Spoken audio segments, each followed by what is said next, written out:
बागौर सभ्यता। सवाल 644। मध्यपाषाणकालीन संस्कृति का प्रसिद्ध केंद्र बागौर वर्तमान राजस्थान के किस जिले में स्थित है? जवाब भीलवाड़ा जिले में स्थित है। सवाल 645। भौगोलिक और पुरा पारिस्थितिकी दृष्टि से बागौर सभ्यता का विकास किस नदी के तटवर्ती क्षेत्र में हुआ था? जवाब कोठारी नदी के तटवर्ती क्षेत्र में। सवाल 646। बागौर सभ्यता के मुख्य पुरातात्विक स्थल या टीले को स्थानीय भाषा में किस विशिष्ट नाम से जाना जाता है? जवाब महासूतियों का टीला या महासतियों का टीला। सवाल 647। वर्ष 1967 ईस्वी से वर्ष 1970 ईस्वी के मध्य बागौर का वैज्ञानिक उत्खनन सर्वप्रथम किसके निर्देशन में संपन्न हुआ था? जवाब डॉक्टर वीरेंद्रनाथ मिश्र V.N. मिश्र और डॉक्टर L.S. लेशनिक के निर्देशन में। सवाल 648। Doctor V.N. मिश्र के इस उत्खनन अभियान में पुणे विश्वविद्यालय के साथ राजस्थान सरकार के किस विभाग ने सहयोग किया था? जवाब पुरातत्व एवं संग्रहालय विभाग, राजस्थान सरकार ने। सवाल 649। विभिन्न वैज्ञानिक परीक्षणों और रेडियो कार्बन पद्धति C14 के अनुसार बागौर के प्रारंभिक स्तरों का कालक्रम क्या निर्धारित किया गया है? जवाब लगभग 5000 ईसा पूर्व से 2000 ईसा पूर्व के मध्य। सवाल 650। संपूर्ण भारत उपमहाद्वीप में पशुपालन के प्राचीनतम प्रामाणिक साक्ष्य earliest evidence of animal husbandry किस सभ्यता स्थल से मिले हैं?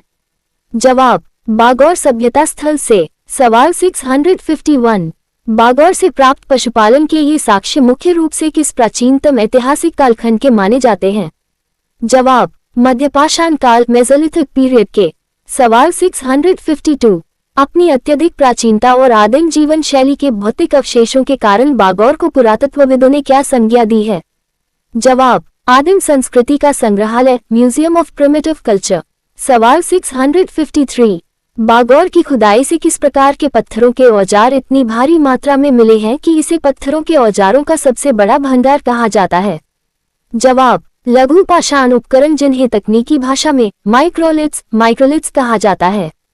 सवाल 654। बागौर से प्राप्त माइक्रोलिथ्स औजारों का निर्माण मुख्य रूप से किन विशिष्ट पत्थरों को तराश कर किया जाता था? जवाब चेक, फ्लिंट, जैस्पर और स्फटिक क्वार्ट्ज पत्थरों से। सवाल 655।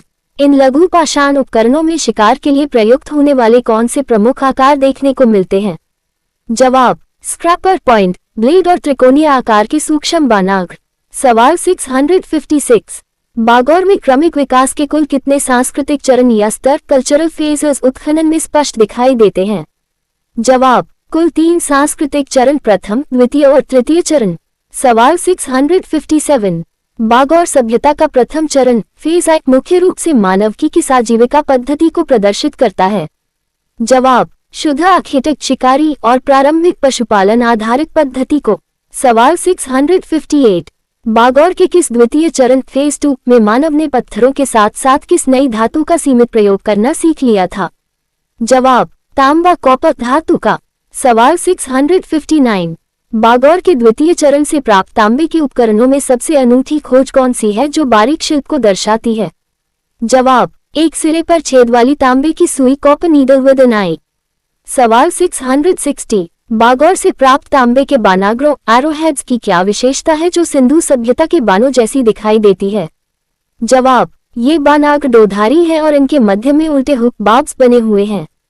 सवाल 661। बागौर के मकानों के फर्श को मजबूत बनाने के लिए तत्कालीन मानव पत्थरों के टुकड़ों के साथ किसका प्रयोग करता था? जवाब कोठारी नदी के कंकड़ पत्थरों और स्थानीय चिकनी मिट्टी के मिश्रण का। सवाल 662। क्या बागौर के प्रारंभिक काल के निवासी पक्के मकानों या ईंटों की बस्तियों में निवास करते थे? जवाब नहीं, वे पत्थरों की सुरक्षात्मक दीवारों के बीच घास फूस और लकड़ी की गोलाकार झोपड़ियों में रहते थे। सवाल 663। बागौर के तीसरे चरण फेज 3 में पहुंचते पहुंचते मानव समाज किस धातु युग के प्रभाव में आ चुका था? जवाब लौह युग, आयन एज के प्रभाव में। सवाल 664। बागौर से प्राप्त पशुओं के अवशेषों में किन प्रमुख पालतू जानवरों की हड्डियों की पहचान वैज्ञानिकों द्वारा की गई है? जवाब भेड़, बकरी, गाय, बैल और भैंस। सवाल 665। पालतू पशुओं के अलावा आखेट संस्कृति की पुष्टि के लिए यहाँ किन जंगली जानवरों के जीवाश्म अवशेष मिले हैं? जवाब, जंगली सुअर, हिरण, सियार, बारहसिंगा और विभिन्न जलचर जीवों के। सवाल 666, शवों के दफनाने बैरियल की पद्धति के अंतर्गत बागौर के प्रथम चरण के लोग मृतकों को किस दिशा में सुलाते थे? जवाब, शव को पूरी तरह फैलाकर उत्तर दक्षिण दिशा में सिर रखकर दफनाने के साक्ष्य मिले हैं।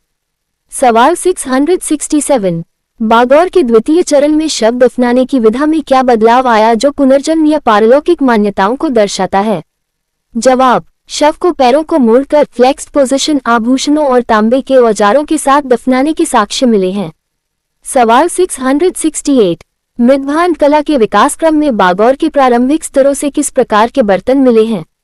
जवाब, हाथ से बने हुए बिना चाक के भद्दे और मोटे लाल भूरे रंग के मृदभांड। सवाल 669, बागौर के बाद के चरणों में चाक निर्मित बर्तनों पर किस रंग से रेखाएं और आकृतियां बनाने की कला विकसित हुई थी? जवाब, हल्के काले और कत्थई रंग से साधारण रेखाएं उकेरने की कला। सवाल 670, भीलवाड़ा जिले का ये क्षेत्र प्रागैतिहासिक काल में किस अरावली पहाड़ी श्रृंखला के खनिज संपदा मार्गों से जुड़ा था?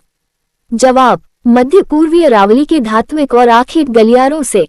सवाल 671, बागौर से प्राप्त मिट्टी की छोटी छोटी चक्रिकाएं टेराकोटा डिस्क्स तत्कालीन समाज की किस घरेलू कला को इंगित करती हैं?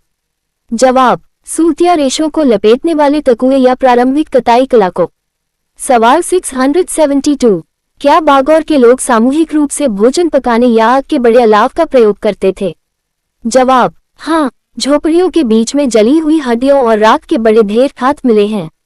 सवाल 673, पत्थरों के औजार बनाने की वह कौन सी बारीक तकनीक थी जिसका प्रयोग बागौर के लोग पत्थरों को छीलने में करते थे? जवाब, दबाव प्रेषकीय तकनीक, प्रेशर फ्लेकिंग टेक्निक। सवाल 674, कोठारी नदी में आने वाली मौसमी बाढ़ से बचने के लिए बागौर वासी अपने आवास टीले के किस भाग पर बनाते थे? जवाब, टीले के सबसे सुरक्षित और ऊंचे मध्यवर्ती भाग पर। सवाल 675, वर्तमान वर्ष 2026 में राजस्थान सरकार के कला एवं संस्कृति विभाग द्वारा बागौर साइट को किस क्षेत्रीय पर्यटन सर्किट से जोड़ा जा रहा है? जवाब, मेवाड़ भीलवाड़ा प्रागैतिहासिक हेरिटेज सर्किट से। सवाल 676, बागौर से प्राप्त तांबे के 3 चपटे औजार सेल्स के साधन विनिर्माण कार्य के लिए प्रयुक्त होते थे? जवाब, लकड़ी काटने और कंदमूल खोदने के लिए।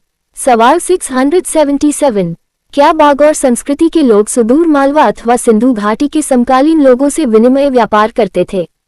जवाब, हाँ, तांबे के विशिष्ट बानागरों की बनावट हड़प्पा कालीन नगरों के व्यापारिक संपर्क को दर्शाती है। सवाल 678, बागौर के उत्खनन से मिले शंख और कौड़ियों के अवशेष किस भौगोलिक सच्चाई की ओर इशारा करते हैं? जवाब, तटीय क्षेत्रों या गुजरात के मैदानी भागों से होने वाले प्रारंभिक विनिमय व्यापार की ओर। सवाल 679, बागौर सभ्यता के पतन या क्रमिक विस्थापन का मुख्य कारण क्या माना जाता है? जवाब, जलवायु परिवर्तन, कोठारी नदी के जल प्रवाह में कमी और सघन कृषि बस्तियों की ओर मानव का पलायन। सवाल 680, बागौर से मिले पत्थरों के सिलबट्टे, क्वर्न्स और कूटने वाले पेसल्स किस खाद्य आदत को प्रमाणित करते हैं? जवाब, जंगली अनाजों और बीजों को कूटकर या पीसकर खाने की आदत को। सवाल 681, लघु पाषाण उपकरणों के विशाल संचय के कारण बागौर को भारत का क्या कहा जाता है? जवाब, माइक्रोलिथ्स का सबसे बड़ा पाषाणिक उद्योग केंद्र, माइक्रोलिथिक इंडस्ट्री हब। सवाल 682, बागौर के द्वितीय चरण के बर्तनों पर मिलने वाली उंगलियों की छाप, फिंगर इम्प्रेशंस, कारीगरों के किस स्तर को दर्शाती है? जवाब, आदिम कुंभकार कला के प्रारंभिक और प्रयोगात्मक स्तर को। सवाल 683, क्या बागौर से मौर्यकाल या गुप्तकाल की कोई लिखित साक्ष्य या मुद्राएं प्राप्त हुई हैं?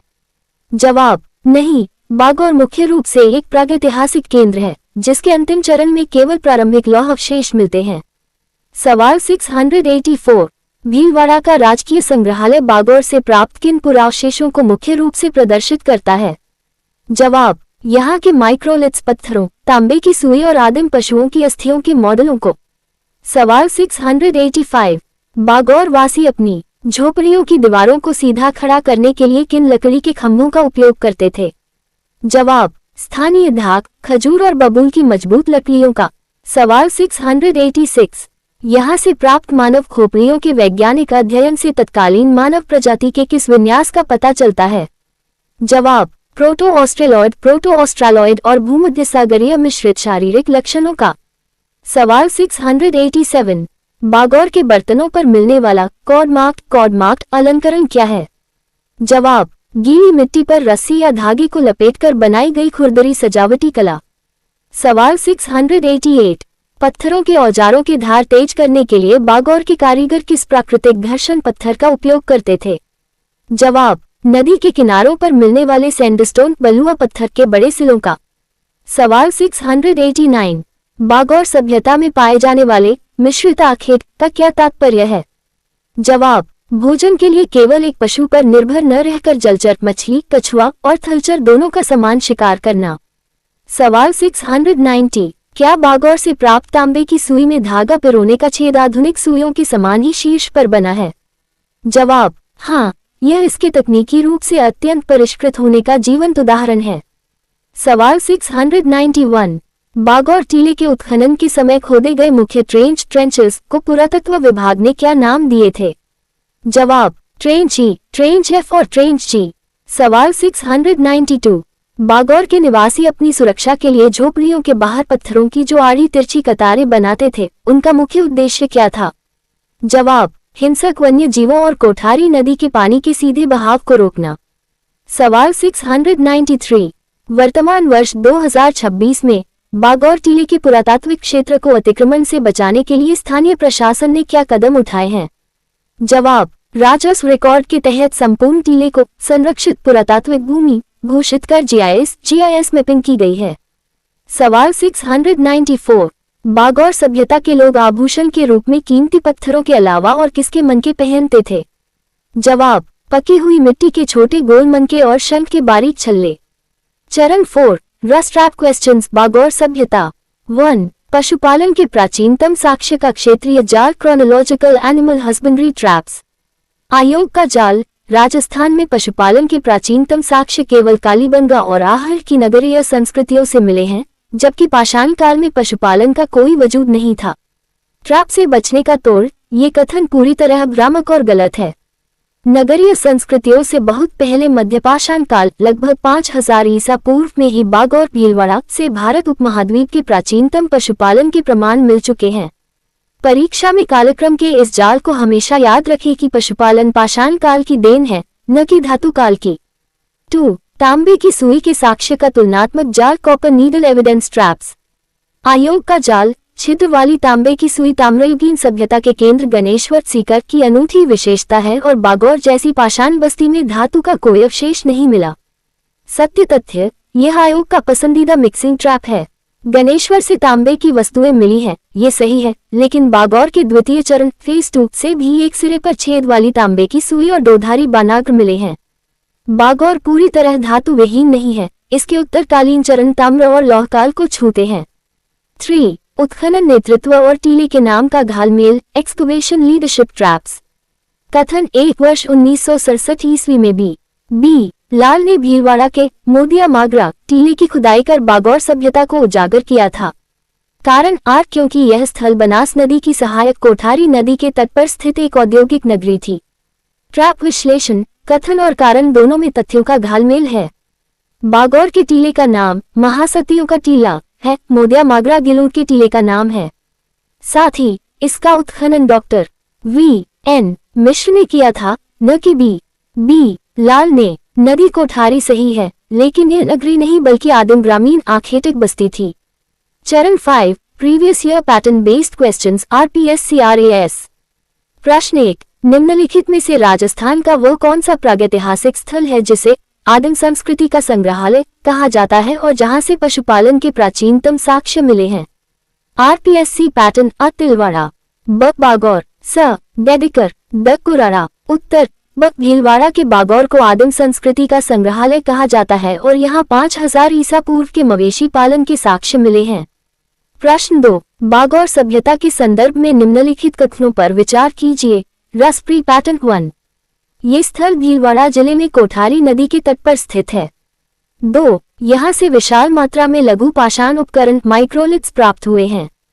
3 इसके उत्खनन का कार्य डॉक्टर वीरेंद्रनाथ मिश्र के निर्देशन में संपन्न हुआ था। कूट का प्रयोग कर सही उत्तर चुनिए। अ केवल 1 और 2, ब केवल 2 और 3, स केवल 1 और 3, द 1, 2 और 3। उत्तर द तीनों कथन ऐतिहासिक रूप से बिल्कुल सत्य हैं। चरण 6 मोस्ट प्रोबेबल क्वेश्चंस फॉर रस 2026। सवाल 1, बागौर सभ्यता को आदिम संस्कृति का संग्रहालय क्यों कहा जाता है? 2 अंक 20 शब्द। जवाब, यहाँ मध्यपाषाण काल के प्रचुर लघु पाषाण उपकरण माइक्रोलिथ्स, भारत के प्राचीनतम पशुपालन के अवशेष और आदिम मानव की झोपड़ियों व आखेट पद्धतियों के क्रमिक भौतिक साक्ष्य सुरक्षित मिले हैं। सवाल 2, बागौर सभ्यता के सांस्कृतिक चरणों फेजेस के आधार पर तकनीकी और आर्थिक संक्रमण को स्पष्ट कीजिए। 5 अंक 50 शब्द। जवाब, बागौर में मानव विकास के 3 क्रमिक चरण मिलते हैं। प्रथम चरण 5000 ईसा पूर्व विशुद्ध मध्यपाषाणिक है, जहां मानव आखेटक और प्रारंभिक पशुपालक था और लघु पाषाण उपकरणों का प्रयोग करता था। द्वितीय चरण में पत्थरों के साथ तांबे के उपकरणों जैसे छेद वाली सुई का आगमन हुआ, जिससे वस्त्र सिलने व धातुकर्म का संक्रमण दिखा। तृतीय चरण में मानव लौह युग के प्रभाव में आया और सघन बस्तियों की ओर बढ़ा। ये क्रमिक विकास पाषाण से धातु काल के आर्थिक बदलाव को दर्शाता है। चरण 7 अल्ट्रा रिविजन शीट बागौर त्वरित संकलन। भू प्रशासनिक अवस्थिति कोठारी नदी घाटी, भीलवाड़ा जिला। स्थानीय नाम महासतियों का टीला। अन्वेषण का इतिहास वर्ष 1967 ईस्वी से वर्ष 1970 ईस्वी के मध्य डॉक्टर वीरेंद्रनाथ मिश्र V.N. मिश्र और पुणे विश्वविद्यालय के दल द्वारा वैज्ञानिक उत्खनन। कालक्रम विन्यास मुख्य ताम्रपाषाण व मध्यपाषाण स्तर लगभग 5000 ईसा पूर्व से 2000 ईसा पूर्व के मध्य। अर्थव्यवस्था की यूएसपी संपूर्ण भारत उपमहाद्वीप में पशुपालन के प्राचीनतम और प्रथम प्रामाणिक साक्ष्य। तकनीकी अवशेष भारत का सबसे बड़ा लघु पाषाण उपकरणों माइक्रोलिथ्स का भंडार। चेट और स्फटिक के बारीक औजार। विशिष्ट धातु खोज द्वितीय चरण से प्राप्त एक सिरे पर छेद वाली तांबे की सुई और उल्टे हुक वाले 2धारी तांबे के बानाग्र। शवाधान पद्धति प्रथम चरण में शव सीधे उत्तर दक्षिण, द्वितीय चरण में पैर मुड़कर आभूषणों के साथ दफनाने की विधा। कर्ट अफेयर स्थिति वर्तमान वर्ष 2026 में भीलवाड़ा जिला प्रशासन द्वारा महासूतियों के टीले पर एक अत्याधुनिक प्रागैतिहासिक डिजिटल इंटरप्रिटेशन पार्क के निर्माण की रूपरेखा को अंतिम रूप दिया जा रहा है। चरण 1 top 50 facts quick memory booster. Bagore Bhilwara जिले में स्थित भारत का सबसे समृद्ध मध्यपाषाणकालीन मेसोलिथिक पुरास्थल है। यह ऐतिहासिक स्थल बनास की सहायक कोठारी नदी के दाहिने किनारे पर टीले के रूप में स्थित है। उत्खनन स्थल के मुख्य टीले को ऐतिहासिक रूप से महासतियों का टीला कहा जाता है। इसकी व्यवस्थित खुदाई वर्ष 1967 ईस्वी से वर्ष 1970 ईस्वी के मध्य डॉक्टर V.N. मिश्र द्वारा की गई थी। डेक्कन कॉलेज पुणे और जर्मनी के पुरातत्वविदों ने भी इसके शोध सत्रों में भाग लिया था। कार्बन डेटिंग के अनुसार यहाँ 5000 ईसा पूर्व में ही मानव ने मवेशी पालना शुरू कर दिया था। ये स्थल पाषाणकालीन मानव के आखेटक हंटर से उत्पादक बनने की संधिकाल का सबसे बड़ा गवाह है। यहाँ मिले पत्थरों के बारीक औजारों को तकनीकी शब्दावली में माइक्रोलिथ्स कहा जाता है। बागौर को पाषाणकालीन औजारों की प्रचुरता के कारण आदिम संस्कृति का संग्रहालय की पदवी दी गई है। यहाँ के औजारों का आकार बेहद छोटा 1 से 2 सेंटीमीटर और अत्यधिक तीक्ष्ण धार वाला है। द्वितीय चरण में यहाँ के निवासियों ने तांबे की वस्तुओं का सीमित विनिमय और उपयोग प्रारंभ किया था। यहाँ से मिली तांबे की छेद वाली सुई तत्कालीन समाज में चमड़े या वस्त्रों की सिलाई की कला को सिद्ध करती है। बागौर के तांबे के बानों की बनावट सिंधु घाटी सभ्यता के शहरों के अस्त्रों जैसी दोधारी है। यहाँ की झोपड़ियों के फर्श को नदी के कंकरों और मिट्टी को कूटकर समतल बनाया जाता था। फर्श पर मिले पत्थरों के गोल घेरे झोपड़ियों की बाहरी दीवारों के खंभों को सहारा देने के लिए बने थे। यहाँ मिले पशु अवशेषों में गाय, बैल, भेड़ और बकरियों की हड्डियां सबसे अधिक पाई गई हैं। जंगली जानवरों में बारहसिंगा और सूअर की कटी हड्डियां आदिम आखेट कला की पुष्टि करती हैं। कोठारी नदी से पकड़ी गई मछलियों और कछुओं के कवच भी यहाँ के भोजन प्रारूप से मिले हैं। बागौर के प्रथम चरण के शवाधान में मृतकों को पूरी तरह सीधा लिटाकर दफनाया जाता था। बाद के चरणों में शवों को गोद की मुद्रा पैर मोड़कर में दफनाने की नई सामाजिक प्रथा शुरू हुई। मृतकों के साथ बर्तनों और तांबे के औजारों को रखना पारलौकिक जीवन में उनके विश्वास को दर्शाता है। यहाँ के सबसे प्राचीन मृदभांड हाथ से थपथपाकर बनाए गए भद्दे और बिना पॉलिश वाले हैं। उत्तरकालीन चरणों में चाक पर बने बर्तनों पर कत्थई और भूरे रंग की चित्रकारी मिलने लगती है। बागौर से प्राप्त स्फटिक क्वार्ट्ज पत्थर स्थानीय अरावली की कंदराओं से एकत्र किए जाते थे। यहाँ से मिट्टी की बनी कुछ ऐसी गिट्टियां मिली हैं जो प्रारंभिक कताई स्पिंडल व्हील्स के काम आती थीं। झोपड़ियों के भीतर मिले चूल्हों और राख के ढेर सामूहिक पारिवारिक भोजन प्रणाली की ओर संकेत करते हैं। पत्थरों को तराशने के लिए दबाव तकनीक का प्रयोग करने वाले कारीगरों की यहाँ बड़ी कार्यशाला थी। बागौर के तांबे के उपकरणों में 3 चपटी कुल्हाड़ियां सेल्स भी शामिल हैं। शंख और समुद्री कौड़ियों का मिलना ये साबित करता है कि इनका संपर्क गुजरात के तटीय व्यापारिक मार्गों से था। बागौर की जनसंख्या का मुख्य विस्थापन कोठारी नदी के मार्ग बदलने और शुष्कता बढ़ने से हुआ। यहाँ की सिलबट्टे ये दर्शाते हैं कि कंदमूल और जंगली अनाजों को पीसकर खाने की तकनीक विकसित हो चुकी थी। बागौर को संपूर्ण भारत उपमहाद्वीप का माइक्रोलिथ्स का पावरहाउस माना जाता है। बर्तनों पर मिलने वाले रस्सी के गहरे निशान कॉर्ड मार्क अलंकरण शैली का हिस्सा हैं। पत्थरों की धार तेज करने के लिए यहाँ के लोग नदी या बलुआ पत्थरों का उपयोग करते थे। खोपड़ियों के जैविक अध्ययन से पता चलता है कि यहाँ भूमध्यसागरीय मानव प्रजाति के लक्षण मौजूद थे। झोपड़ियों की सुरक्षा प्राचीर पत्थरों को बिना किसी गारे के आपस में फंसाकर ड्राई मेसनरी बनाई गई थी। भीलवाड़ा के स्थानीय संग्रहालय में बागौर के मूल उपकरणों की एक विशाल प्रदर्शनी लगी है। बागौर का तीसरा चरण ऐतिहासिक काल के प्रारंभिक लौह अवशेषों और भद्दे बर्तनों से युक्त है। यहाँ की खुदाई में ट्रेंच और ट्रेंच एफ से सबसे महत्वपूर्ण आभूषण और धातु सुइयां मिली थी। ये स्थल प्रागैतिहासिक मानव के सामाजिक संगठन और कबीलाई ढांचे को समझने का सबसे बड़ा स्रोत है। वर्ष 2026 के नए पुरातात्विक मानचित्र में बागौर को ग्लोबल मेसोलिथिक हेरिटेज के रूप में प्रलेखित किया गया है। यहाँ के बर्तनों के किनारे बाहर की ओर निकले हुए हैं, जो उन्नत कारीगरी के प्रतीक हैं। तांबे को गलाने की प्रारंभिक राख के अंश यहाँ के द्वितीय चरण के कोनों से मिले हैं। आखेट के लिए प्रयुक्त पत्थरों के छोटे फलक ब्लेड्स यहाँ हजारों की संख्या में बिखरे मिले थे। झोपड़ियों के विन्यास से पता चलता है कि इनका मुख कोठारी नदी की दिशा की ओर खुला रहता था। यहाँ से मिले मिट्टी के छोटे मन के कबीलाई कंठहार बनाने के काम आते थे। बागौर सभ्यता आहार संस्कृति से प्राचीन है और उसके लिए एक मजबूत आधारभूत पृष्ठभूमि तैयार करती है। यहाँ के निवासियों को जंगली फलों और वनस्पतियों के संरक्षण का प्रारंभिक व्यावहारिक ज्ञान था। टीले की वर्तमान भौगोलिक ऊंचाई नदी बेसिन से लगभग 7 से 9 मीटर ऊपर है, जो इसे बाढ़ से सुरक्षित रखती थी। बागौर का क्रमिक अवसान लगभग 2000 ईसा पूर्व के बाद सघन कृषि बस्तियों के उदय के साथ विस्थापन के रूप में हुआ।